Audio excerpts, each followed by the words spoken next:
you need to do your market research. Uh, you need to make sure that the market is healthy, that there's space in the market for your idea. And going back to the idea of validating, there's a great book. I don't remember who it's written by a couple guys, I think. It's called Nail It and Scale It. I think it's a book that was produced here in Utah, but the book Nail It and Scale It talks about doing um, short, easy market tests to allow you to validate or invalidate the demand for your idea or product um, in the market.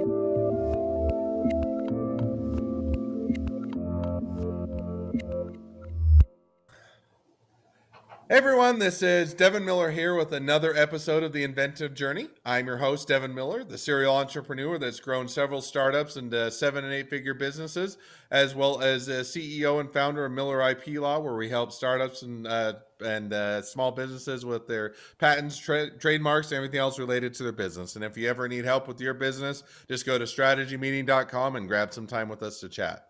Now, today we have another great guest on the podcast, Abdul in Kalumbi. Is that Kalumbi, perfect, yeah. all right? Hey, I very seldom get names right that aren't very straightforward, so I'll take that as a win right off the bat.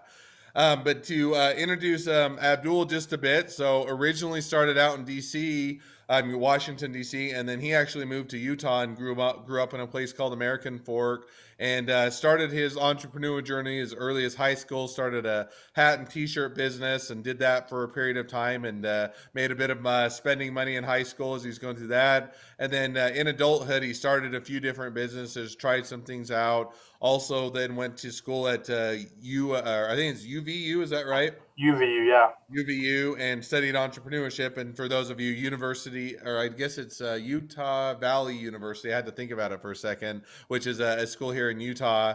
And then went back to DC, interned for Orrin Hatch for a period of time, got a job, worked in DC for a few years with Orrin Hatch and then Senator Scott. And then was in DC, was getting a promotion. And then the last promotion he was kind of getting, turned it down because he wasn't necessarily happy or wasn't the direction he wanted. Came back to Utah and starting and building a business, which is a consulting business, which is where he's at now, and growing that and putting his time and efforts there. So, with that much as an introduction, welcome onto the podcast, Abdul.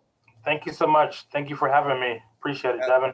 Absolutely. So I gave kind of that quick kind of run through a bit of your business and kind of your journey a bit, but take us back a bit if I don't get tongue tied too much, but take us back a bit to kind of being in high school and starting out with your initial entrepreneur journey of the t-shirt and hat business. Well, I've always wanted to be an entrepreneur since maybe 8, 9, 10 years old. I always wanted to uh, create value for other people. So I would just create or invent different things and try to sell it to my friends and family members. Hmm. Um, One time when I was a little kid, I created something called the yo-yo ball, where I would take a golf ball because there was a golf course near our house. So sometimes the golf balls would, come over the fence, and I would grab the golf ball and I took some rubber bands and tied the rubber bands together, then tied it to the golf ball and taped the rubber bands to the golf ball and made like a little elastic yo-yo ball, and I would try to sell those to my friends and so forth. Hmm. Moving into high school, I was always interested in fashion, so I was interested in looking good. So I created a clothing brand called Dizzy C, Hmm. in which um, it it was fun. I learned some graphic design. I created my own designs, and uh, that was fun. I made a little bit of money there, and that's sort of my the high school phase of entrepreneurship. I also had in our high school. I actually had a graphic design company too, where I would do logos and things for other people. So that was fun. No, and I think that's awesome. So, so now you did that in high school, starting even earlier. You did the entrepreneur thing, kind of did the yo-yo balls, got into high school, made a little bit more of a business. Sold the hats and the apparel for a bit of time, and then you graduating from high school, kind of, as you're graduating, where did that take you next, or where did you go from there? After high school, I went on an LDS mission. which is Mm, commonplace here in Utah. So I went to New York City for 2 years and served for my church, and that was a great experience. And um, the LDS mission was hard, but one of the things it taught me was to uh, work hard, and we did a lot of street contacting in New York City, and I was able to learn how to just be fearless as far as like mm, uh, talking to people and trying to basically sell them on the message that we were sharing at the time, which is the Christian message, you know. So mm, um, those are some good skills I learned. Also learned to deal with rejection well. Being in New York City, it's hard to sell religion. So um, mm, learn rejection, and I think that's a great part of entrepreneurship. Um, is dealing with rejection, that discouragement, and picking yourself back up. That reminds me, I was telling a friend the other day that like there was this girl in college that I really liked, and she had no interest in me, but I asked her out multiple times and she kept on saying no. But I had so much confidence in myself and who I was and who I could be as far as possibly her boyfriend, that I asked her out multiple times and she mm. kept on saying no. But I was telling my friend, entrepreneurship is like asking this girl out 9 times, and she said no all those 9 times, but you still ask her out the 10th time because you have that much confidence. So I sort of equate entrepreneurship to that. So those are sort of my post high school experiences and sort of the things I learned. Hmm. So now you kind of first of all learn from high school, start out entrepreneur, you go on an LDS mission, further get some experience with selling people, so to speak, on things that they may not at least initially or know that they need, and then you come back from your mission. And is that when you went to UVU, or did you get back into business before going to UVU? I went to UVU. I went to UVU, and I took a little break from entrepreneurship for a couple of years or so. Went to UVU, and at UVU I did study entrepreneurship. So and they have a great program there. Hmm. So you study entrepreneurship, you come out, you have a bit of the education, and you're saying, okay, what am I, I've been on a mission. I tried this out in high school. I always want to be an entrepreneur. Now, how did you get into deciding, to go into DC and intern for Orrin Hatch and kind of take that route as opposed to something else for entrepreneur? Kind of what led you to that? Well, um, in college, I was a president of a couple clubs. So I rubbed shoulders with a lot of the higher executives at UVU. So I was fortunate to be able to have an opportunity to intern in DC for Orrin Hatch because someone told me I should apply for the uh, internship and that I would be a good candidate for it. So Hmm. that's what I did. Um, so I got the internship. I went to DC for 3 months just during my last semester of college, Hmm. and it was a great experience. I loved my experience in politics so much that at the end of my internship, I walked into my chief of staff's office and I asked him for a job, and Hmm. he gave me a job. So I didn't go home after my internship. I just stayed in DC and I worked another couple years or so, and I then went to after Senator Orrin Hatch retired. I went to work for um, Senator Tim Scott from South Carolina. So that was a great experience too. Hmm. No, and I think that sounds awesome. So you did that, you know, did the or internships and then what turned into a job for a period of time. So you're going through and you worked originally for Orrin Hatch, and then you went and worked for Scott. And that is it's kind of an aside, but is that exciting? Is it is it like on TV, or you got all the fast pace and the politics? Is it as much it is, or is it a bit more boring, or kind of what is it to work as an intern and then on the Hill at DC with the various senators? Yeah, man, it is nuts. It is nuts. Hmm. Um, it was a thrill. It was exciting. It was stressful. It was emotional. It was all the above. And not to get political, but the last 4 years have been, challenging for the city of DC. And I think that really affected just the environment and atmosphere of Capitol Hill where I worked. Mm, But it was great. I learned so much, and on the Hill, you typically have to be a Type A personality to work there. You have to be super driven and super smart, and I didn't think I was those things, but other people thought I was those things. So I was fortunate and blessed to be able to work there.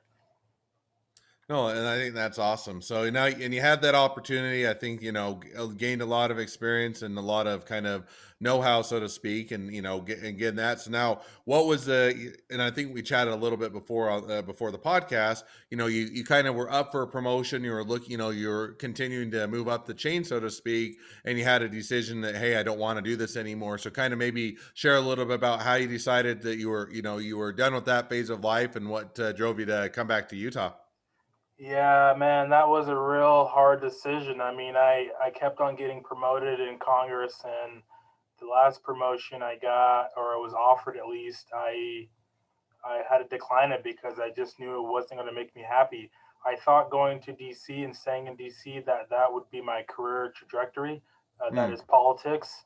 I was sure that I was going to be in politics and do that as a career, but I was just reminded that when I was in DC, that I always wanted to be an entrepreneur, and that's what I want to do. I want to own my own business. mm. Um, so I made the really hard decision to quit politics and quit Congress and move back to Utah. And I moved back with no job, with no money. I was just like, I'm going to take a sabbatical, and which was much needed. And I'm going to come back to Utah. I'm going to start a business or so.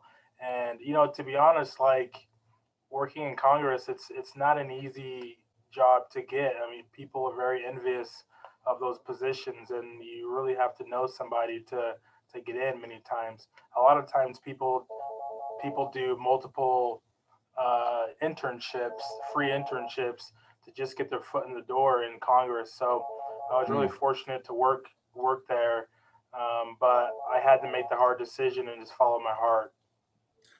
No, and I think that's always a hard thing. It's if you've been doing something for a while, you're being successful at it. People are wanting to promote you, and you're kind of working in that direction to finally make the decision. Okay, I'm just not happy, or this isn't the path I want to be, and I'm going to walk away from it. Is sounds easy on the to the outside. Oh, you just go follow what you love, but on the other hand, you've put a lot of time and effort and doing or gaining experience and doing those things, and so now that you decide, okay, not happy. I want to, I'm going to leave this. I'm going to come back to Utah and build a business, and you took that sabbatical. Coming off of that sabbatical, how did you then kind of figure out what you were going to do or how you're going to do it or where you're going to put your time and effort? I didn't have very much direction, to be honest, Evan. Like, I didn't know what business I was going to build. I had no idea what I was going to do. I just knew I wanted to be an entrepreneur. So Hmm. I meditated for many months. I've been back in Utah for 10 months, or a little 9, 10 months now. I meditated for many months trying to figure out what business I should do. Um, and it was really discouraging because I was like, a lot of times I was like, I shouldn't have moved back to Utah. I should just stayed in DC because there was security in DC, for me, and I was comfortable. Um, but moving back to Utah was such a risk Hmm. that I felt that risk as I moved back here because I didn't know what I was going to do, um, and I think it's challenging too, Devin, that you know there is a lot of security in having a job, and you increase that insecurity when you're an entrepreneur because you have to get leads, you have to sell, you have to. I mean, entrepreneurship doesn't end at 5 p.m. Like a job does. Hmm. So even now, um, sometimes I envy having a job because it's really hard work. Entrepreneurship is. Yeah, as the old joke goes, the best thing about being an entrepreneur is you get to choose what 80 hours of the week you work. Yeah, And I think there's a exactly. lot of truth to it in the sense that, there is, a little bit of, I don't know, even necessarily security, but comfort in, hey, once I get my job done for the day, I can go home. I don't have to worry about things. I don't have to always have things weighing on my mind. Otherwise, go down that route. And so, it's one where it's there's a lot of perks and a lot of fun things about being an entrepreneur, but there is also that trade-off. So now as you've done that and you've kind of gone through the um figured out what you wanted to do, kind of started down your business, and I think it was business consulting and building that, and especially on kind of how to evaluate emotional well-being and that, for people that are doing startups and small businesses and helping them out. How has it gone? Has it been great and taken off? Has it been bumpy on a hit of COVID skids, or kind of how has that gone, and kind of where do you see things going from here? Yeah, it's been challenging. It's been challenging just because with consulting, uh, companies need to have a budget, for consulting because consulting isn't cheap, um, so it's been challenging with COVID because there's been a lot of layoffs and businesses have closed. So a lot of businesses are their budgets are thin. I've been working, and been doing a lot of free work to get my foot in the door. I've been doing coaching sessions with individual employees and also groups of employees, helping them to Hmm. manage their stress and better live more mindfully and work more mindfully. So it's been challenging, but I think it'll. I just hired a personal assistant, so she's gonna be able to help me get some leads. And what Hmm. I'm doing right now, I have a full time job, um, but I'm building my business on the side. Um, so I just pay a personal assistant maybe around $10 an hour to make easy cold calls and things like that. And that's a real good way as an entrepreneur to uh, not stretch yourself out too thin. I was trying to do it all by myself for the first few weeks, my business that is, and I just got burnt out. So just this week, I hired a personal assistant to help me out. So that should work out well for me. Hmm. No, I think that's, I think that bringing on the people that can, provide that help and that assistance in order to continue to grow, so you can spend your ability and what you do best, and focus your time and efforts on that, as always sounds like a great way to continue to grow things and to expand. So that kind of brings us up today and a little bit looking into the future. So with that, we'll kind of transition to the two questions I always ask at the end of the podcast. So the first question I always ask is, along your journey, what was the worst business decision you ever made, and what did you learn from it? The worst business decision I ever made. Um, Probably my clothing company probably was uh, one of the worst business decisions I made just because I did not validate in the market that there was a demand for my particular clothing brand. I Mm, just sort of created this idea, this brand in my mind that I liked, but I had no validation from the market that they would like it. So selling those t-shirts were much harder uh, than it should have been. mm. Um, so that probably was the worst decision I've made. All right, no, definitely a decision that you can learn from and to grow from as you continue on in your entrepreneurial journey. So now we jump to the second question, which is, if you're talking to somebody that's just getting into a startup or a small business, what would be the one piece of advice you'd give them? Um, I would uh, I would say you need to do your market research. Uh, you need to make sure that the market is healthy, that there's space in the market for your idea. And going back to the idea of validating, there's a great book. I don't remember who it's written by a couple of guys, I think. It's called Nail It and Scale It. I think it's a book that was produced here in Utah, but the book Nail It and Scale It talks about doing um, short, easy market tests to allow you to validate or invalidate the demand for your idea or product um, in the market. And I would also say when you're testing the market, you always want to create a minimum viable product. Mm, Ideally, you don't want to have to create a physical product as of yet because you're just testing the market. If you can do like a digital design of your product or some other kind of version of your product to show other people to see um, what they think. And I would also say, as you're showing people your minimum viable product, it's called MVP. hmm Um, you always want to make sure that you're not seeking validation or confirmation from your family and friends because your family and friends are not typically your customers. If they give you money for your product, they're probably doing it just because they want to support you, not because they actually want the product. mm. So sometimes entrepreneurs get confused that uh, they're they're getting a few dollars from their family and friends, which is good. Money is money, but you want to go out to the greater market and validate your idea. And when someone that's not your family or friend opens their wallet and gives you money for your product or service, that is an indication that your product is there's a space in the market for your product.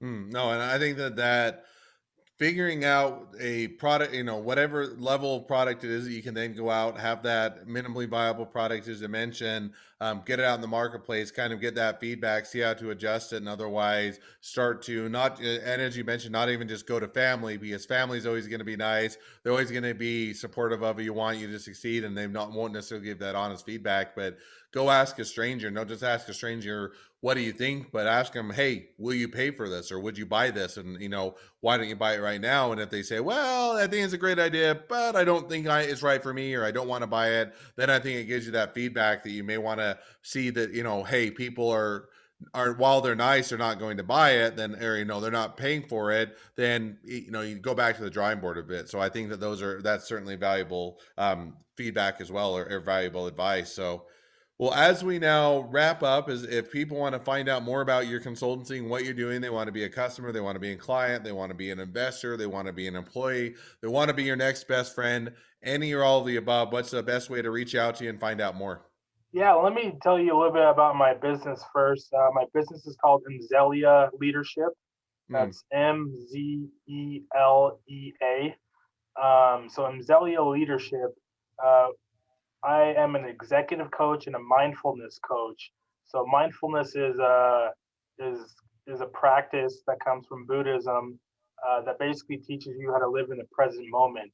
It helps you with your decision making, helps you stay calm, it helps you stay focused and concentrated. And I teach leaders how to be more mindful in the workplace, so they have better responses to stimuli at their job, and they're less reactive to the stimuli. So basically, I'm a mental health coach for employees and uh, other leaders. So I do that executive coaching, and I also do like group sessions with employees and teach them about mindfulness. So, but you can reach me at Abdul at mzelialeadership.com. And again, that's MZELEA leadership.com. awesome. Well, I definitely encourage everybody to reach out, find out more. So certainly support. And if you're, I think there's a lot of room, especially with COVID, working from home, stresses, everything being uncertain, to be a bit more mindful, have that coaching and that assistance, so that you can be able to continue on your journey, be successful, and perform to the best of your ability. Well, as we wrap up, first of all, thank you, Abdul, for coming on the podcast. It's been a pleasure. Now, for all of you listeners, if you have your own journey to tell, we'd love to have you on the podcast for you to share it. Just go to inventiveguest.com to apply to be on the show. And if you're a listener, also make sure to click subscribe in your podcast listener so you get notifications as all of our awesome episodes come out. And two, leave us a review so new people can find out about us as well. Last but not least, if you ever need help with your patents, trademarks, or anything else with your business, reach out to us at Miller IP Law. Just go to strategymeeting.com and we're always happy to help. Well, thank you again, Abdul. It's been fun to have you on. It's been a pleasure, and wish the next leg of your journey even better than the last. All right, thank you.